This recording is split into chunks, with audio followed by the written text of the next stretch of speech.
Исәнмесез, эфирда яңалыклар тапшыру студияда сезне мен Ләйсән Ханова сәламлим. Хәзер төп темаларыбызга кыскача күзәтү тыңлагыз.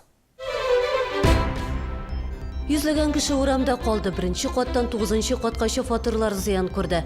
53-тә 28 йортында янгын. Bütün документлар, bütün киемнәр, акча 60 меңгә якын. Янгында зыян күрүчеләргә бер ярдәмдә артык түгел. Йортта экспертиза бара, янгын сәбәпләрен ачыклыйлар. Шулман проспекты Мәләкәс яр буе яңара. Төзекләндерү эшләре мэр күзәтчелегендә. Ефәк юл ралли иншалла аша үтте. Легендар спортчылар белән Гүзәл Шихапова очрашты. 100-гә якын шәһәрдәшебез урамда калды. 53-тә 28 йортының 2-нче подъездында шартлау нәтиҗәсендә 1-нче каттан 9-нчы катка кадәр фатирлар зыян күрде. Коткаручылар тиз арада 100 кешене эвакуацияләде. Янгынны сүндерүдә 90 кеше, 28 берәмлек махсус техника катнашты. Урыннан хәбәрчебез Гүзәл Шихапова репортажы. Шартлау тавышын ишеткәч, биредә яшәүчеләр тиз арада фатирларыннан йөгереп чыга. Сыңга калучыларга коткаручылар ярдәм итә. Кыска вакыт эчендә подъездны ут чолгап ала. Кайберәүләргә янгын сүндерү баскычы аша төшәргә туры килә. Сирож Гадаев 53-28 йортының 9-нчы катында яши. Шартлау тавышын ишетү белән үк тиз арада этен алып урамга йөгерә. Ну что взорвалось, я не знаю. Нәрсә шартлагандыр белмим. Мин телевизор карап утыра идем. Шартлау тавышы ишеткәч сикереп куйдым. Тәрәзәдән карасам, җирдә әйберләр аунап ята. Ял көне булса да өйдә торучылар күп булмый. Әлеге хәбәрне ишеткәндә күбесе бакчада була. Прибежал с огорода. Мин бакчадан кайтып җиттем. Күршеләр хәбәр итте. Безнең фатир ни хәлдә икәнен дә белмим. Нәрсә исән калгандыр. Безнең стоякта ишекләр нык булмагандыр. Шартлау дулкынына чыдамаган. Коткаручылар шартлау 2-нче подъездның 2-нче катында булган ди. 1-нче каттан 5-нче катка кадәр урнашкан фатирларга зур зыян килгән. Лифт шахтасына су һәм газ белән тәэмин итү линияларына да ремонт кирәк булачак. Астагы катларда урнашкан фатирларда әлегә яшәп булмый. Шартлау шул кадәр көчле була, хәтта күрше-тирә йортларда яшәүчеләрнең дә фатирларында тәрәзәләре ватыла. 29-15, 4-й подъезд. Окна, дом потрясся. И окна, вот решетки, и все. Ничего не упало. Медицина хезмәткәрләре ашыгыч төстә 3 кешегә ярдәм күрсәтте. Бәхеткә вафат булучылар юк. Зыян күрүчеләр беренче төннәрен КамАЗ кунакханәсендә үткәрде. Гүзәл Шихапова, Валентин Красильников, яңалыклар.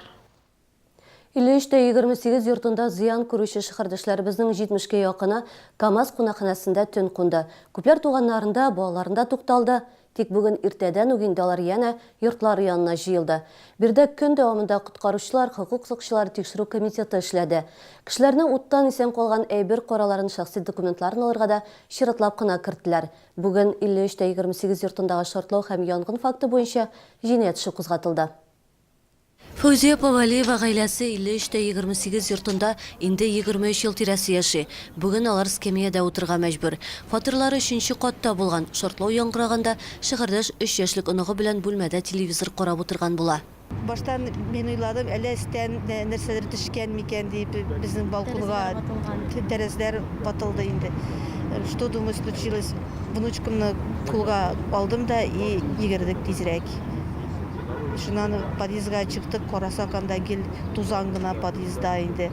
Кешеләр иртәдән үк йорт янында, алар өчен бирдә тамак ялгап алу оештырдылар. Штаб, психологлар, медицина хезмәткәрләре эшли. Һәркемнең тизрәк фатирын нинди хәлдә икәнен ачыклыйсы килә. 39-й квартиры, я вообще ничего не знаю, не видела, не знаю. Вас пока не пускают? Нет. Кешеләрне чиратлап, экспертиза вәкилләре рөхсәтеннән соңына берәм-берәм чакырталар. Йортка зур зыян килгән. Конструкцияларның җимерләү куркынычы да юк түгел. Постепенно будем разбирать конструкции сгоревшие. Конструкцияларны акрынлап сүтәбез, өске катлардан түбәнгә төшәбез. Икенче һәм өченче катларда өстәмә баганалар да урнаштырырга туры килер. Алар плитәләрне тотып торырга тиеш була. Эш тәүлек буе да дәвам итәргә мөмкин. Бәхеткә янгын вакытында кешеләрнең үзләренә зыян килмәде. Күпләр ял көнендә дача бакчаларда була. Фатирлар яшәрлек булырмы? Килгән зыян күпме? Моны ачыклау белән 2 экспертиза комиссиясе шөгыльләнә.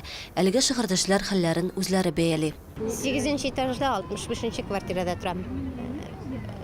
Пожар башланганда дачада идем. Соңыннан кайттык инде. Монда кирдиләр, саат 8-дә кирдек өйгә. Тәрәзәләр ватылган инде, копченый инде бөтен әйбер. Бик борчылгансыздыр инде.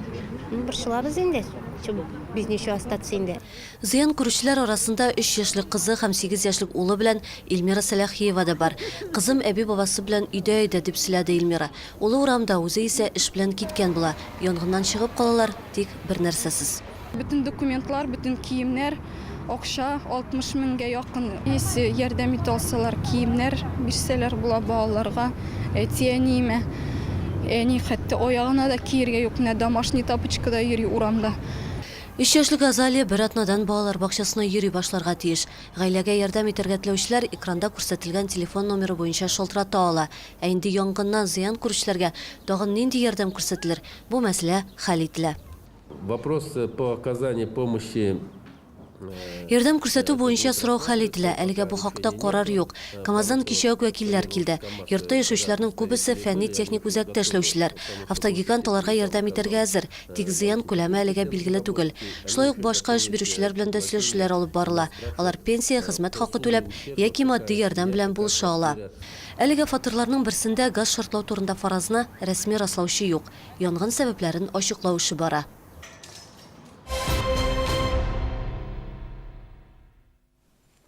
Милекәс яр буе тиздән шәһәрдәшләр өчен менә дигән ял итү урынына әйләнәчәк. Бирдә эшләр тулы куәтенә бара. Гомумән көзгә кадәр төзүчеләр алдына зур бурычлар куелган. Тукай яр буен төзекләндерү белән бергә Чулман проспектында да капиталь ремонт гөрли. Төзекләндерүне шәһәр мэры контрольдә тота. Наил Мәхдиев эшләр барышын һәр шимбә көнне тикшерәчәк. Тиздән газ бистәсендә урнашкан Тәүбә мәчете янында чәчәк клумбалары барлыкка киләчәк. Әлегә су сибү проблемасын хәл итәсе бар. Юлларга вак таш җәелә. Көзгә кадәр Тәүбә мәчетеннән алып күпер астына кадәр булган өлештә төп төзелеш эшләре тәмамланырга тиеш. Есть вопросы, которые сегодня решаются по привлечению. Бүген әлеге территорияга эшмәкәрләрне җәлеп итү сораулары хәл ителә. Бирдә җәмәгать туклану объектлары урнаштырылачак, туңдырма соклар сатылачак. Проектка зур үзгәрешләр кертелмәде, планнан тайпылышлар юк. Көзен яр буенда яшелләндерү эшләре башланачак, бирегә агач куаклар утыртылачак.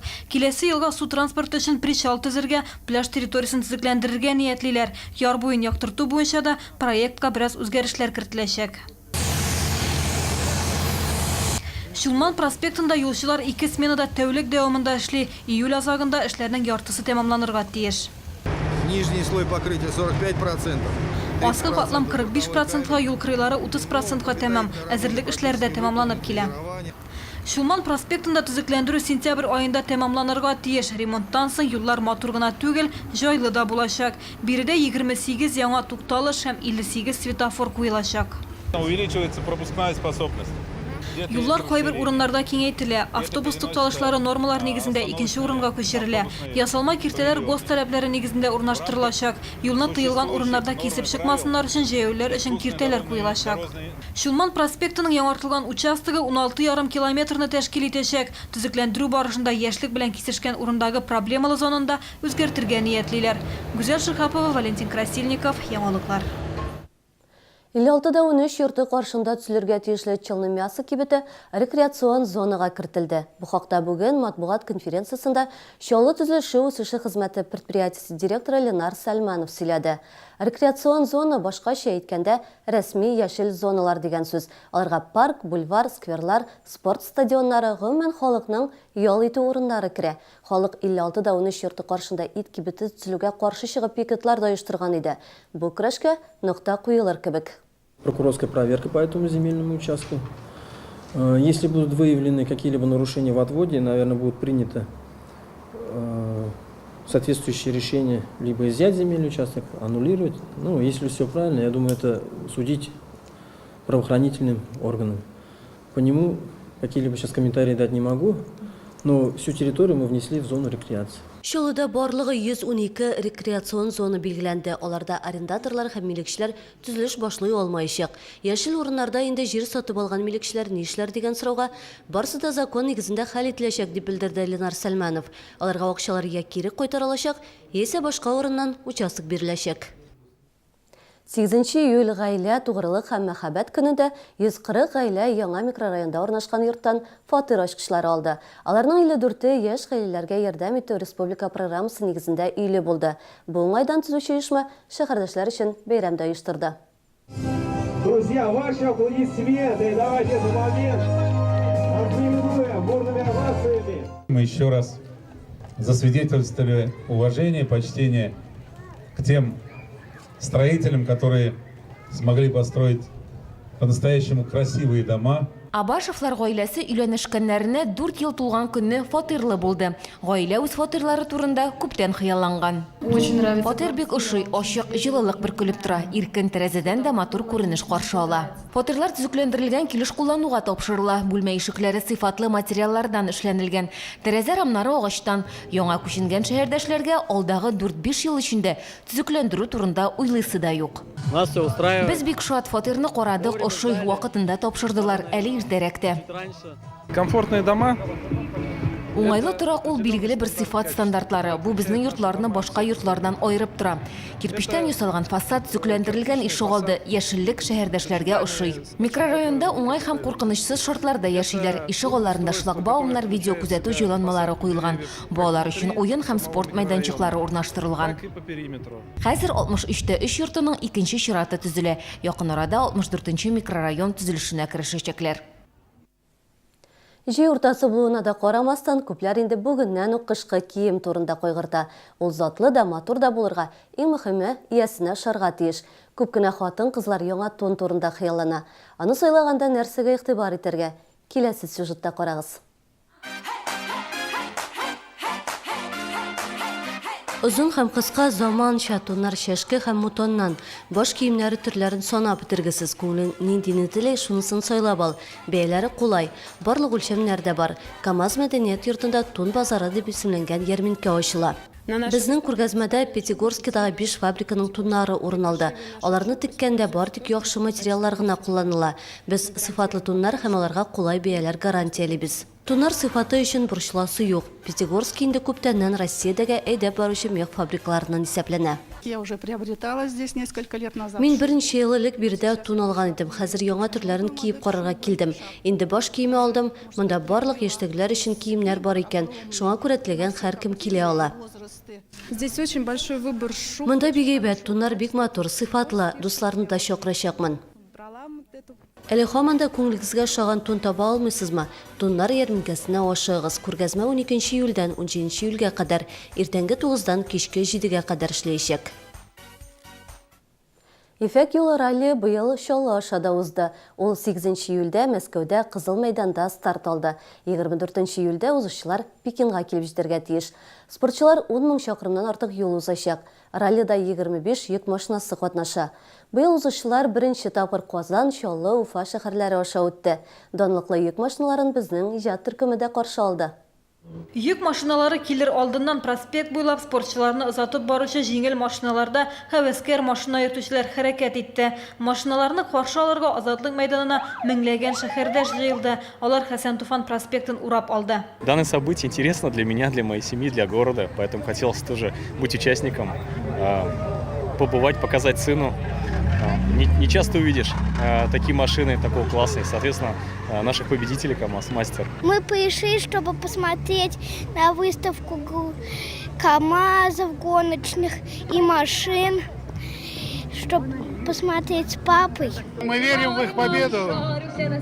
Мы будем ждать 24 числа, когда из Пекина, надеюсь, будут хорошие вести. Гордость за КамАЗ, то, что КамАЗ на самом деле достойно выступает каждый год. Это, мне кажется, заслуга не только наших руководителей КамАЗа, да, но и заслуга всего города, так скажем. Һәм ниһаять, ничә еллар дәвамында алдынгылыкны бирмәгән КамАЗ машиналары мәйданга керә. Добро пожаловать! Мы любим спорт, мы любим наш город, мы любим и гордимся КамАЗом. Но в то же время мы, поздравляя и приветствуя всех, естественно, болеем за КамАЗ, надеемся на КамАЗ. Спортчыларны каршы аларга аларның туганнары, дуслары да килгән. Алар якыннарын узыш вакытында беренче тапкыр күрә. Спортчыларга исә гаиләләре белән очрашу җиңүгә этәргеч бирә. Такое счастье увидеть их прямо на гонке. Это очень здорово. Мы пришли встречать и проводить, потому что мы знаем, что еще долго-долго его не увидим. Меня встретили мои родные, родители, дочка, жена. Очень рад, конечно, что город так встречает. И ощущения самые невозможно описать. Иду Эдуард Николаев әти булу шатлыгында җанатарлар белән бүлеште. Аны Азатлык мәйданына килгән барлык шәһәрдәшләр котлады. Я хочу, чтобы мы овациями поприветствовали, искупали в своих овациях Эдика Николаева. Неделю тому назад у него родилась дочка, и она сейчас вместе с своей мамой, вот эта недельная малышка, болеет за своего папу где-то здесь среди нас. Быел ралли трассасында рекордлы араны 10,735 чакрымны тәшкил итә. Пилотлар аны 2 атна ярым эчендә узачак. Ефәк юлы Россиянең, Казахстанның, Кытайның 15 шәһәре аша узачак. Мы счастливы, мы очень рады быть вместе с вами, быть рядом с вами. Продолжаем дальше наш путь на восток. 24 июля приедем в Пекин и сделаем все, чтобы не огорчить вас и оправдать ваши ожидания. Алга, в Пекин!